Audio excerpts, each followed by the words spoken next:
তো সেই ব্যাপারে কয়েকটা সাজেশনস দিয়ে দিই তোমাদের। অ্যাকচুয়ালি এর আগের বারেও আমি অনেক লেটে পোস্ট করেছিলাম, আমার মনে আছে। বাট ডোন্ট মানে বেশি প্রশ্ন দেবো না। এখানটা একটুখানি তোমাদের টাইমটা দেওয়াবো। সেটা হচ্ছে কি যে পার্টিকুলারলি এর আগের বারে এই রাজ্য বিধানসভার সদস্যদের কার্যাবলীর ক্ষমতা চলে এসেছে, তো এটা আর বড় প্রশ্ন হিসেবে দেবে না। তোমাদের চারটে পরীক্ষাতে প্রশ্ন আসে, দুটো লিখতে হয় পার্টিকুলারলি, তো আমি তোমাদের বেশি দিচ্ছি না, একটুখানি বুঝে নাও। তো এইবার এখান থেকে তো পড়ছে না, এই যে সংসদের সদস্যদের বা ভারতীয় সংসদের সদস্যদের বিশেষাধিকার চলে এসেছে, এটা আর করতে হবে না। তো এবারে একটা প্রশ্ন ধরে রাখতে পারো যে সংসদের সদস্যদের ক্ষমতা কার্যাবলী, এটা বিশাল ইম্পর্টেন্ট হয়ে গেল। এখান থেকে একটা প্রশ্ন। এবার আর একটা প্রশ্ন জাস্ট দেখে দিচ্ছি তোমাদের, এর আগের বারে পার্টিকুলারলি এই টপিকটা থেকে প্রশ্ন পড়েনি, মানে এখান থেকে আবার প্রশ্ন পড়বে। এখানে দু ধরনের প্রশ্ন হয়, একটা হচ্ছে কি তোমার ওই দেখবে কলকাতা কর্পোরেশনের টপিকটা দিয়ে প্রশ্ন দেয়, আর একটা হচ্ছে কি তোমাদের দেয় আহ, গ্রামের যে গ্রাম পঞ্চায়েতের পয়েন্ট অফ ভিউ সেই প্রশ্নটা দেয়। ঠিক আছে।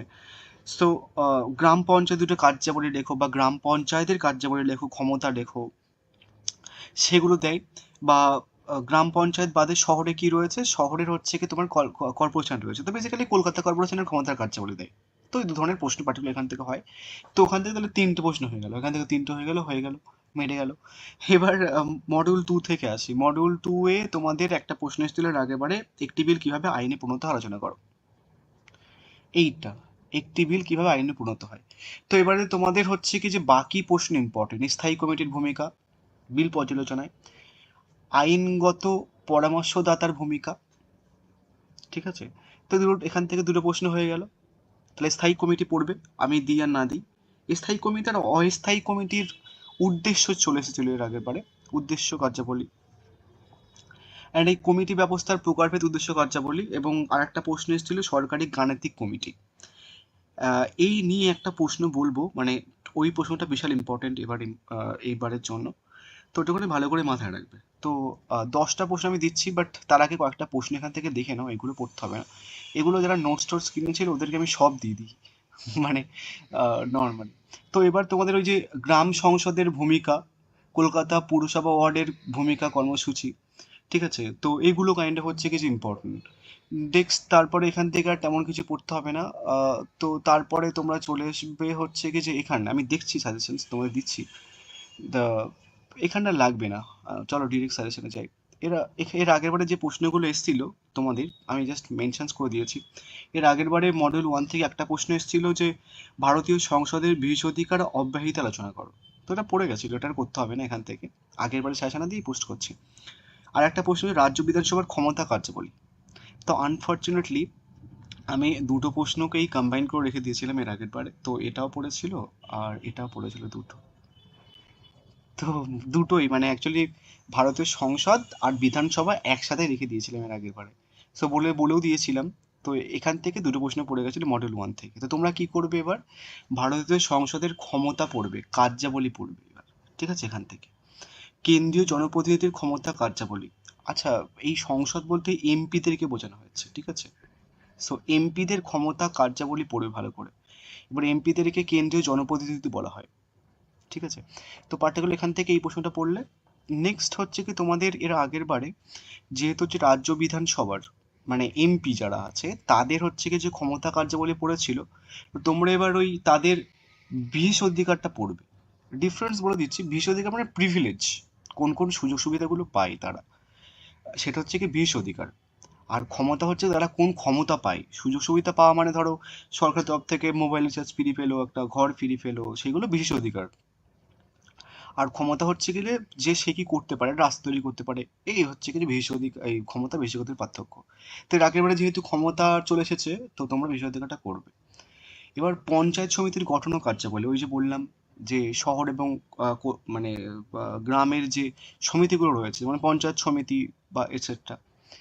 এবার এই লোকসভা সদস্যদের ক্ষমতা, এই একই প্রশ্ন, এই প্রশ্নটা আর এখানটা একটা প্রশ্ন দিল বললাম না, এই যে লোক, এই ভারতীয় সংসদের ক্ষমতা। আচ্ছা, ভারতীয় সংসদ আর ভারতীয় লোকসভা কাইন্ডা একই টাইপের, তো এখান থেকে এই প্রশ্নটা না করলেও ওখান থেকে হয়ে যাবে। লোকসভাটা ডিরেক্টলি মেনশনস করে দেয়, মানে পার্লামেন্ট এবং ইন্ডিয়ান পার্লামেন্ট আর হচ্ছে কি যে লোকসভা কাইন্ডা একই টাইপের, তো এখান থেকে এই প্রশ্নটা করো আর ওখান থেকে করো একই। তাহলে তিনটে প্রশ্ন হলো, হ্যাঁ।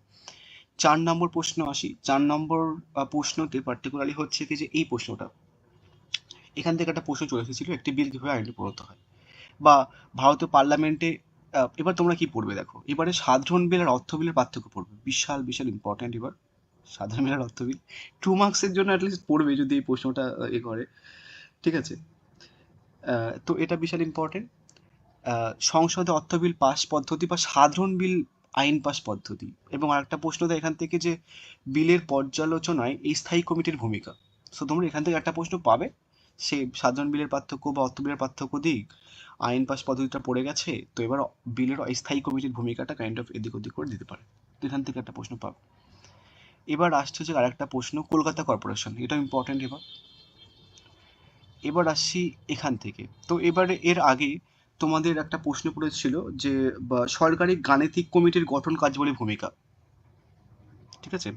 সরকারি গাণিতিক কমিটিকে মানে ইংলিশে বলা হচ্ছে পাবলিক অ্যাকাউন্টস কমিটি বা পাবলিক অ্যাকাউন্টস কমিটি পড়েছিল। সরকারি গাণিতিক কমিটি মানে হচ্ছে কি তোমার হ্যাঁ, পাবলিক অ্যাকাউন্টস কমিটি বা গভর্নমেন্ট অ্যাকাউন্টস কমিটি একই। সো দেখো এই পড়েছিল। এবার একটা টপিক বলে দিচ্ছি, সরকারি গাণিতিক কমিটি মানে পাবলিক অ্যাকাউন্টস কমিটি বা গভর্নমেন্ট অ্যাকাউন্ট কমিটি, এবং আরেকটা কমিটি হয় এই এই কমিটিটা তোমাদের ইম্পর্টেন্ট নয়, গভর্নমেন্ট অ্যাকাউন্ট কমিটি বা পাবলিক অ্যাকাউন্ট কমিটি তোমাদের ইম্পর্টেন্ট নয়। তোমাদের যে ইম্পর্টেন্ট যে কমিটিটা সেটা হচ্ছে কি এস্টিমেট কমিটি, মানে এই কমিটি আনুমানিক ব্যয় হিসেব কমিটি। এই আনুমানিক ব্যয় হিসেব কমিটির আর একটা নাম আছে বাংলাতে, তোমরা বুঝতে পারবে না, একটুখানি বলে দিচ্ছি, ব্যয় নির্ধারণ কমিটি। তো ব্যয় নির্ধারণ কমিটিটাকে ইংলিশটাকে এস্টিমেট কমিটি বলা হয়। সো তোমরা কিন্তু এবারে এই আনুমানিক ব্যয় হিসেব কমিটি বা এস্টিমেট কমিটি বা ব্যয় নির্ধারণ কমিটিটা ভালো করে পড়বে, বিশাল বিশাল ইম্পর্টেন্ট, বুঝে গেছে। তো গভর্নমেন্ট অ্যাকাউন্ট কমিটিটা চলে এসেছে, ওটা আর করতে হবে না, তোমরা কি করবে এস্টিমেট কমিটি করবে, আর আরেকটা হচ্ছে কি তোমার অডিটর এক্সামিনার কমিটি, এই দুটো কমিটি করবে। মানে আনুমানিক ব্যয় হিসেব কমিটি বা ব্যয় নির্ধারণ কমিটি এবং সংসদের সরকারি গাণিতিক কমিটি, এই দুটো কমিটি করবে। বাট সব থেকে বেশি এটা ইম্পর্টেন্ট, নাম আরেকবার বলে দিচ্ছি, ব্যয় নির্ধারণ কমিটি, এটা না করলেও চলবে। এই রাজ্য বিধানসভার অধ্যক্ষের ক্ষমতা, সদস্যদের ক্ষমতা কার্যাবলী চলে এসেছে, রাজ্য বিধানসভার অধ্যক্ষের ক্ষমতা দিতে পারে, রাজ্য বিধানসভার অধ্যক্ষ হচ্ছে স্পিকার। এবং আরেকটা প্রশ্ন এখান থেকে হয়, ভারতের লোকসভার স্পিকারের ক্ষমতা ভূমিকা, বা লোকসভার স্পিকারের ভূমিকা ক্ষমতা না দিয়ে লোকসভার অধ্যক্ষের ভূমিকা বা পদমর্যাদা দিতে পারে বা কার্যকরী দিতে পারে। তো রাজ্য বিধানসভার অধ্যক্ষ স্পিকার এবং লোকসভার অধ্যক্ষ কিন্তু স্পিকার। তো ঘুরে ফিরে দিলে কিন্তু করে আসবে। পার্টিকুলারলি এবার তোমাদের একটুখানি সমস্যা হতে পারে, সেটা হচ্ছে কি ধরো রাজ্য বিধানসভার যে ক্ষমতা কার্যাবলী আর লোকসভার স্পিকার যে ক্ষমতা কার্যাবলী, এই স্পিকারদেরকে মানে রাজ্য বিধানসভার যে অধ্যক্ষ মানে মেন যে ব্যক্তি মানে মেন মানে যেমন স্কুলের হেডমাস্টার থাকে, তেমনি রাজ্য বিধানসভার একটা হেডমাস্টার আছে, তার নাম হচ্ছে স্পিকার। লোকসভার একটা হেডমাস্টার আছে, তার নাম হচ্ছে স্পিকার। তো দুজনেরই কাজ প্রায় সেম, তো একটা যদি করে নাও তাহলে তুমি রাজ্য বা ভারতের পয়েন্ট অফ ভিউ লিখতে পারবে, ওইখানে দুটো একসাথে দিয়ে দিল।